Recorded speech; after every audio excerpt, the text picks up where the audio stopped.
Imagine this: you're standing in a room packed with reporters, cameras flashing, questions flying like bullets, and everyone in that room thinks they're smarter than you. They think you're too young, too inexperienced, just a pretty face with a podium and a title. But then, in one brutal moment, you flip the entire room on its head. That's exactly what Karoline Leavitt just did, and folks, you're about to see why this press conference moment is going viral across America. Stay with me. Because this one? You don't want to miss it. It started with just one question, but by the time it was over, the whole room was stunned into silence. Now, in Washington, D.C., press conferences happen like clockwork. Suits talking. Reporters shouting. Flashbulbs popping. Most of them blur together into the same tired circus of political spin. But this one was different. And it wasn't just because of who was standing at the podium. It was because of Karoline Leavitt. Now, a lot of people across America might not have known her name just yet. A young, sharp, rising star in conservative politics, chosen by Donald Trump himself to be the new voice of his campaign. And for many in that press room, she wasn't a respected official or an experienced spokesperson. No, to them, she was just another young conservative woman in their way. They thought this was going to be fun. See, the press, especially in Washington, loves these moments. They love building someone up just enough to tear them down.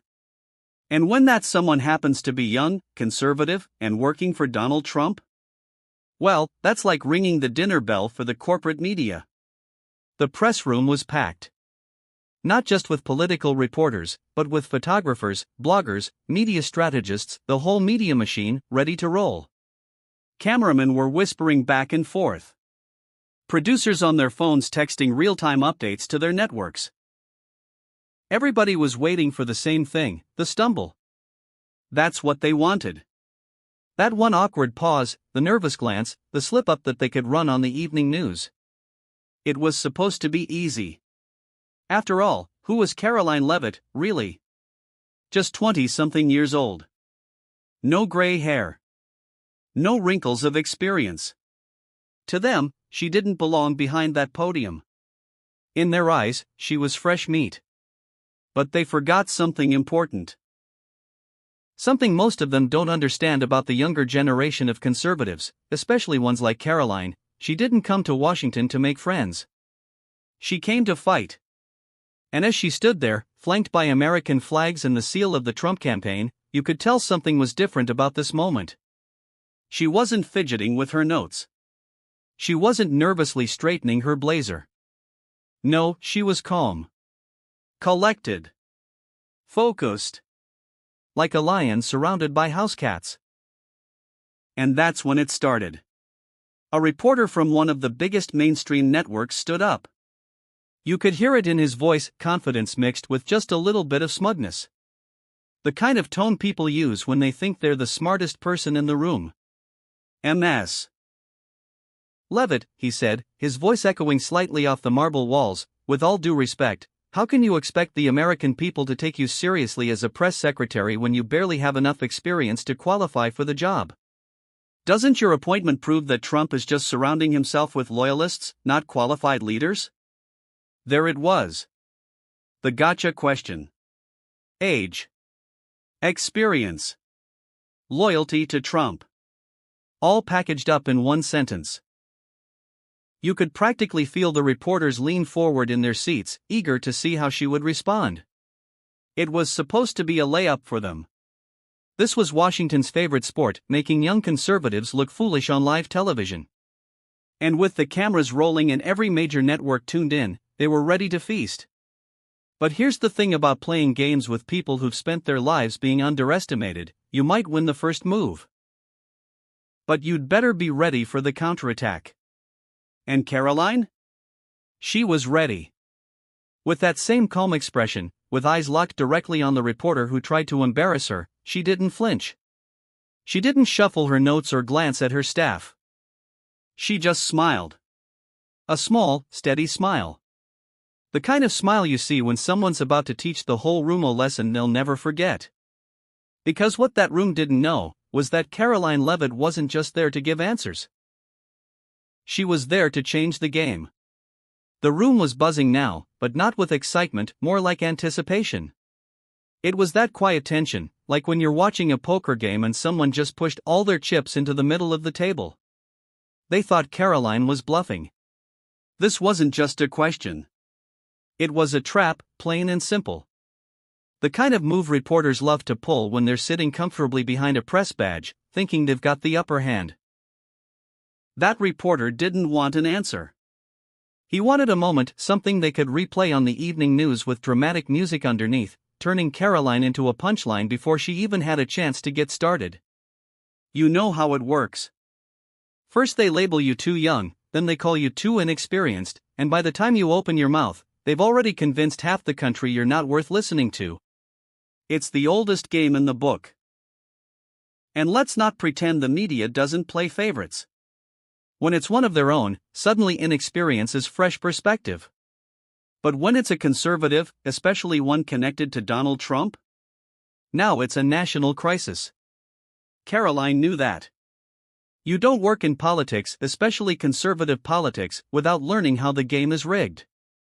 She didn't just walk into that room hoping for a fair fight. She came prepared for a battle. But here's the thing they didn't count on. Karoline wasn't there to play by their rules. She wasn't there to impress the reporters. She was there to speak directly to the people, to the millions of Americans at home who've watched this media circus for years and said, enough. People who are tired of polished lies dressed up as professionalism. People who don't care how young someone is, as long as they tell the truth. And Karoline knew that better than anyone. She didn't flinch. Not even a blink. She let that smug question hang in the air like a slow pitch in a backyard baseball game, right before someone sends it flying over the fence. The reporter, meanwhile, was practically glowing with pride. He thought he had just written the headline of the week. You could see it on his face. Press secretary stumbles at first big moment. What a story that would have been, right? But Karoline wasn't nervous. She wasn't rattled. She stood with perfect posture, hands steady on the podium, her eyes never leaving his. And then she smiled. Not a nervous grin, but that kind of sharp, steady smile your grandmother used to give you right before you realized you were about to get taught a lesson you wouldn't forget. You could almost hear the gears turning in that reporter's head. This wasn't going how he planned. And the other reporters? Oh, they were leaning forward now, not out of confidence, but curiosity. What's she gonna say? Is she going to dodge? Is she going to back down? Everyone wanted to know. But Karoline wasn't going to dodge. She wasn't going to run from that question. She was going to walk right through it, like a soldier marching through enemy lines, not even breaking stride. The best part? She didn't raise her voice. She didn't wave her hands around or play the emotional card. No drama, no theatrics. Just calm, steady confidence. It's funny. Washington is full of people who talk a lot but say nothing. And then, every now and then, someone walks in who doesn't say much, but when they speak, everyone listens. That was about to be Karoline. And you could feel it in the room. The reporters might have had the cameras, the microphones, and the headlines ready, but what they didn't have was control. Because at that podium, at that moment, Karoline was the one in charge. What came next wasn't just going to change the mood in that room. It was about to shake the headlines across the country. The smug smile on that reporter's face was about to disappear, and fast. Karoline smiled, that same steady, confident smile. The one that said, "You don't even realize you just lost." For a brief moment, the whole room felt like it was tilting forward, as if even gravity itself was leaning in to hear what she was about to say. The reporter, arms crossed, ready to enjoy whatever weak excuse she'd try to spit out, was about to get the shock of his career. And then, she spoke. You know, she began, her voice smooth but sharp like polished steel. It's funny how this room loves to talk about experience. How convenient that suddenly, experience matters when it's someone standing behind this podium with a conservative viewpoint. Boom. First punch clean, clear, no wasted motion. The other reporters sat up straighter now. They hadn't expected her to swing back. Not like this. And then she kept going. "It's strange, isn't it?" she said, tilting her head slightly, locking eyes with the reporter who tried to embarrass her. The same reporters who spent 4 years cheering for activists with no government experience at all are now suddenly very concerned with resumes. You could feel the tension in the room. The smug confidence that had filled it just moments before started to melt away, like someone had opened a window in winter and the warmth was slowly draining out. The cameras were rolling. Producers in the back of the room were now frantically scribbling notes and whispering into earpieces. This wasn't going how they'd planned. It was supposed to be a clean ambush, not a counterattack. But Karoline wasn't done yet. With a slight lean forward, her voice took on a sharper edge. Not yelling, not dramatic, just precise, like someone making sure they're heard loud and clear. "I may be young," she said, "but I'm not the one leading this country into record inflation. I'm not the one abandoning our allies overseas. And I'm certainly not the one who forgets which door leads off the stage after a speech." That was it. The line that broke the room. A soft murmur rippled through the press pool, like someone had dropped a bowling ball into a swimming pool. The smug reporter blinked, stunned, not because the attack was personal, but because it was true. They'd spent months, even years, covering for the mistakes of the administration, glossing over embarrassing headlines, cleaning up gaffes like maids cleaning up after a wild party. And here she was, calling it all out in front of the cameras. And with facts, not just talking points. "You don't have to take my word for it," she added. "All you have to do is look at the numbers, look at the footage, look at the chaos that this White House has created." Reporters shifted in their seats. Phones vibrated silently against thighs. Somewhere in the back of the room, a junior staffer checked Twitter, and sure enough, clips were already starting to pop up online. Karoline hadn't just answered the question. She'd flipped the script entirely. And here's the thing Washington elites never seem to understand. Regular Americans don't care about fancy resumes. They don't care how many Ivy League degrees someone has. They care about results. They care about leadership. They care about whether or not the person standing at that podium actually speaks for them or just for the lobbyists and career politicians behind closed doors. And in that moment, standing steady with the full weight of the Trump campaign behind her, Karoline spoke for them. Not with polished political theater. Not with hollow buzzwords. But with truth. That truth hit harder than any headline the media could have written that day. And the reporter? Gone was the smug grin. Now it was just awkward silence and shifting feet. His moment in the spotlight had been stolen right out from under him and by someone they thought would crumble on camera. What Karoline did that day wasn't just clever. It was surgical. Precise. Clean. Effective. And as the clip of that moment started spreading across social media, one thing became clear to everyone watching: Karoline Leavitt wasn't just another spokesperson. She was a fighter. And the media? For the first time in a long time, they didn't know what to do next. If you've ever seen a predator in the wild suddenly realize it's no longer the one in control of the hunt, that's exactly what the press room looked like in that moment. Karoline had flipped the power dynamic on its head. What started as a setup to embarrass her had become something much bigger. This wasn't just about a press conference anymore. This was about exposing the game, the way the media plays favorites, protects their own, and tries to tear down anyone who dares step outside their approved narrative. And now, on live television, she had just dragged that entire charade out into the sunlight for everyone to see. The smug confidence in that room? Gone. Reporters glanced at each other, not sure whether to defend their colleague or pretend they'd been innocent bystanders. The trap they set had been sprung, but not on Karoline. It had snapped right back on them.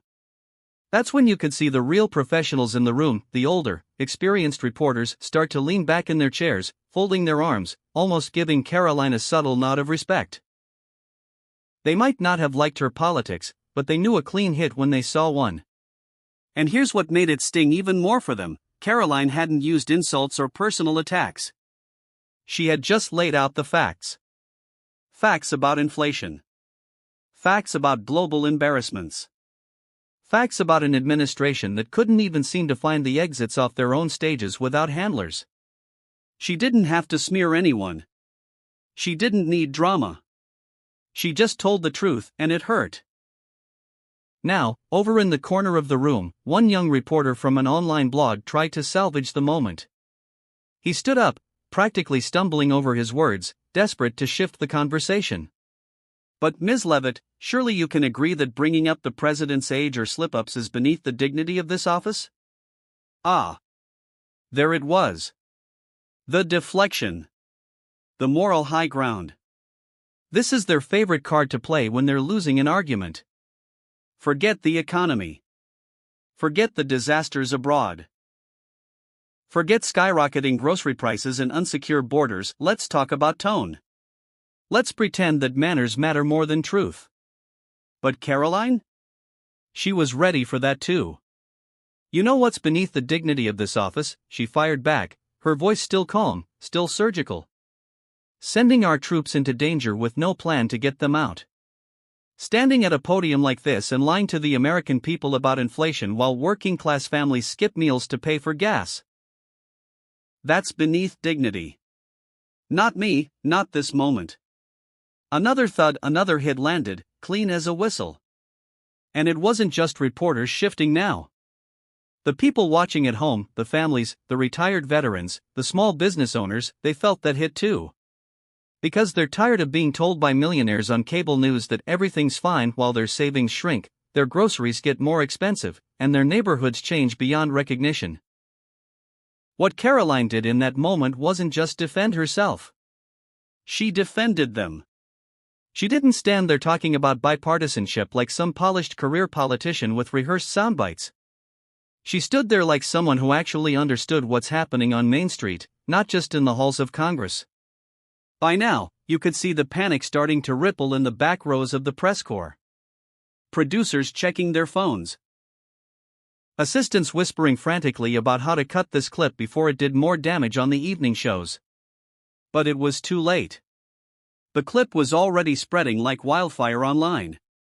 Twitter, Facebook, YouTube. Even people who usually stayed away from politics were watching, sharing, commenting. Finally, someone who says what we're all thinking. She just destroyed that whole press room. About time someone stood up to these vultures. The establishment media? They weren't just losing the room, they were losing the audience. And in the game of modern politics, losing the audience means losing everything. Karoline didn't just win the exchange that day. She changed the temperature of the entire conversation. And the look on that reporter's face, his whole plan crashing around him, was priceless. But she wasn't done yet. One more moment was coming. One more hit. And when it landed, nobody in that room would forget it. By this point, the entire room was different. Gone was the playful arrogance reporters usually carried into these briefings. Gone were the sly smiles, the whispered jokes, the confidence that they controlled the narrative. Karoline had flipped that all on its head, and everyone knew it. But Karoline? She wasn't there for applause. She wasn't performing for them. She was performing for the millions watching at home. The hard-working Americans who've seen their values mocked, their struggles ignored, and their voices drowned out by a media more interested in clicks than truth. And now it was time for the final blow. Karoline glanced across the room, catching eyes with that first reporter, the one who'd tried to embarrass her. His smugness was gone now. All that was left was a hollow kind of shock, like someone who'd lost a fight they never thought they'd have to actually finish. That's when Karoline dropped the hammer. Let me make something clear to everyone in this room, and to every American watching this right now, she said, standing taller than ever. We don't work for you. She looked straight at the press pool. We work for them, the American people. You could hear the air get sucked out of the room. No spin. No games. Just the truth, spoken plain and direct. And if you think you're going to bully me out of telling the truth because I'm young, or because I'm conservative, or because I refuse to kiss the ring of this broken media machine, then you don't know me at all. That was it. The moment that would live on in YouTube clips, on Facebook feeds, on TikTok rants for weeks to come. Not because it was dramatic, but because it was real. And in a world flooded with phoniness, realness wins. One cameraman near the back muttered, almost involuntarily, "Wow." Even the political commentators on their phones, getting ready to fact-check her later that night, paused. Because no matter what they wrote or said afterward, they knew this moment belonged to Karoline. And then came the applause. It started small, just one or two conservative reporters in the back, probably from outlets the mainstream likes to mock. But then more followed. And more. Soon it wasn't just reporters. Some of the staff in the room. People who'd been silent for years, tired of watching this circus, clapped too. It wasn't loud. It was honest. Back in living rooms across America, retirees sitting in their recliners, grandparents with coffee in hand, veterans with worn caps on their heads, they were clapping too. Not because Karoline was perfect. Not because they agreed with everything she said. But because, finally, someone was standing up to the nonsense with guts. No polish. No scripts. Just fight. And if you've lived long enough, you know something about fight. About standing up when others sit down. About not backing off just because someone in a suit with a nice microphone tells you to. Karoline Leavitt, in that moment, became more than just a press secretary for Donald Trump's campaign. She became a symbol. A symbol of the new generation of conservatives, not the ones who beg for approval, but the ones who stand firm, plant their feet, and tell the media, no. You don't get to control the truth anymore. The headlines the media wanted to write that day? Gone. In their place, viral clips, headlines reading things like, Karoline Leavitt silences reporters with brutal press conference mic drop. Watch this, young press secretary destroys media narrative and real-time media trap backfires as Trump spokeswoman fights back with facts. As for Karoline? She didn't need to stick around for applause. She gathered her notes, gave one last glance at the stunned press corps, and calmly walked off that stage like a general after winning a battle, not because she needed recognition, but because the work wasn't done yet. And that's how you know someone's the real deal, not by how loud they cheer for themselves, but by how steady they walk after the fight is over. One thing was crystal clear, that press room would never treat her the same again. And America? Well, America had a new fighter to believe in. And that's the moment they'll be replaying for years to come. Karoline Leavitt didn't just survive that press conference, she owned it. And the look on that reporter's face? Absolutely priceless. Now tell me down in the comments, do you think we need more fighters like her standing up to the media? Smash that like button if you're sick of media games, hit subscribe if you're ready for more stories they don't want you to hear. And share this with someone who's tired of being lied to on TV.